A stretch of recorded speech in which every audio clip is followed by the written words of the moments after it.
Dice के इस तरह के क्वेश्चन को कैसे करेंगे चलिए देखते हैं। इससे पहले भी हम आपको बता चुके हैं।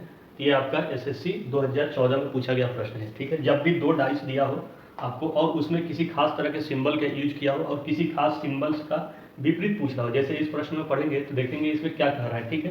तो इसमें कह रहा है कि एक पासे की निम्न दोनों स्थितियों को देखकर बताएं कि त्रिभुज के विपरीत सतह पर क्या होगा, ठीक है। बहुत सिंपल क्वेश्चन है, बट एसएससी 2014 में पूछा गया ये प्रश्न है और इसमें पूछा है कि त्रिभुज के विपरीत सतह पर क्या होगा। तो सबसे पहले त्रिभुज पूछा है तो हम दोनों में चेक करेंगे कि क्या दोनों में त्रिभुज है कि नहीं है, ठीक है।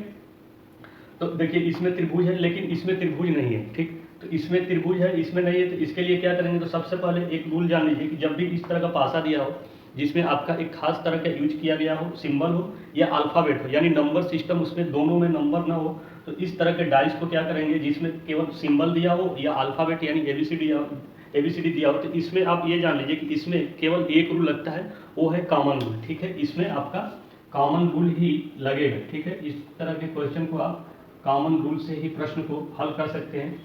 इस तरह के कभी भी डाइस में मानक रूल और सामान्य रूल का यूज न करें, ठीक है।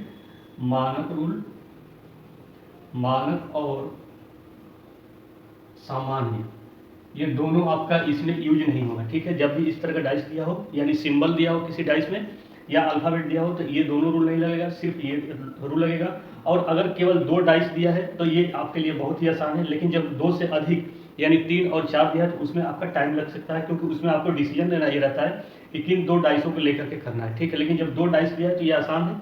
तो आपका क्या पूछा है, त्रिभुज के विपरीत पूछ रहा है, यानी इसके विपरीत पूछ रहा है। तो कॉमन विधि से करेंगे तो देखिए त्रिभुज इसमें है लेकिन इसमें नहीं है, तो ये क्या है, कॉमन नहीं मिल रहा है। तो कोई एक ऐसा सिंबल आप चेक कीजिए जो दोनों में कॉमन हो, ठीक है। तो देखिए इसमें आपका इक्वल का जो साइन है वो इसमें इक्वल का साइन है, यानी ये दोनों कॉमन है। फिर भी चेक करेंगे क्या कोई और एक ऐसा निकटवर्ती फलक है जो दोनों में फिर कॉमन है, लेकिन अब ऐसा कोई नहीं है जो दोनों में कॉमन है। इसमें आपका सर्कल है लेकिन इसमें आपका सर्कल नहीं है, इसमें आपका ट्रेंगल है लेकिन इसमें आपका ट्रेंगल नहीं है, ठीक है। तो इसके लिए क्या करेंगे, जो कॉमन है उसको उस विधि से करेंगे। जैसे इसमें आपका कॉमन क्या है, इक्वल है, तो सबसे पहले इक्वल ले लेंगे, ठीक है। इक्वलिटी का साइन ले लेंगे। अब उसके बाद हमने क्या बताया है कि या तो आप दोनों डाइस में क्लॉकवाइज लीजिए या एंटी क्लॉकवाइज लीजिए, आपका आंसर में कोई डिफरेंस नहीं आएगा, ठीक है। चाहे जैसे भी ले लीजिए उससे कोई फर्क नहीं पड़ने वाला है, ठीक है। लेकिन दोनों में सेम डायरेक्शन लीजिएगा, ठीक। ऐसे हमने क्या किया, मूव कर दिया, ठीक है।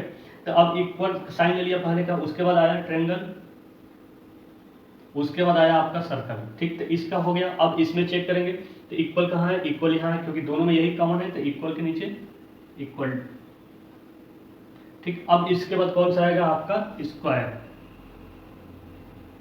स्क्वायर के बाद आपका आएगा हैशटैग।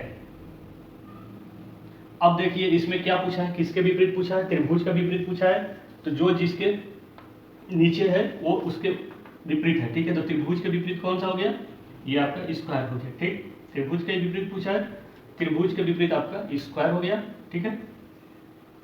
यानी ये दोनों एक दूसरे के क्या है, विपरीत हैं। और वही आपका सर्कल का पूछता तो सर्कल के विपरीत आपका हैशटैग का साइन है, ठीक है। और वही आपका इक्वल का पूछता तो इक्वल में आप क्या करते हैं, ऐसा कोई साइन अभी नहीं दिया है, ठीक है। इक्वल इसमें हो ही गया, ट्रायंगल हो ही गया, ठीक।